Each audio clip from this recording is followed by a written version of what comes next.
ഈ ചെടി ഇത്രയും നല്ല ബുഷായി നിൽക്കാൻ കാരണം എന്താ അറിയോ? ഇത്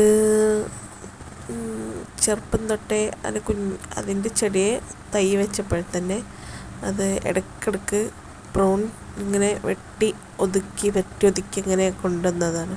ഇപ്പോൾ നല്ല വട്ടത്തിൽ നല്ല വലുപ്പത്തിൽ ഉള്ളിലേക്ക് കാണാത്ത വിധം അത്രയും ബുഷായിട്ടാണ് നിൽക്കുന്നത്.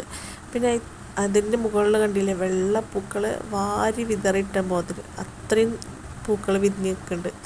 വെള്ളപ്പൂക്കൾ ആ പച്ച കളറുമ്പിൽ വെള്ളപ്പൂക്കൾ നിൽക്കുമ്പോൾ പ്രത്യേക ഒരു ഭംഗിയുണ്ട് കാണാനിത്. ചെടി മുറ്റത്തിങ്ങനെ നിരയായി വെച്ച് കണ്ട് നല്ല ഭംഗിയാണ് കാണാൻ. ഇതങ്ങനെ ബുഷ് ചെയ്തില്ലെങ്കിൽ ഒരു രസമില്ല കേട്ടോ. അതങ്ങനെ ഇങ്ങനെയൊക്കെ ആയി വളർന്നു പോകും.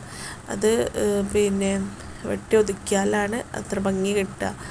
പിന്നെ പൂക്കൾ അസാധ്യം, പൂക്കൾ നിറയെ പൂത്ത് നിൽക്കുകയാണ്.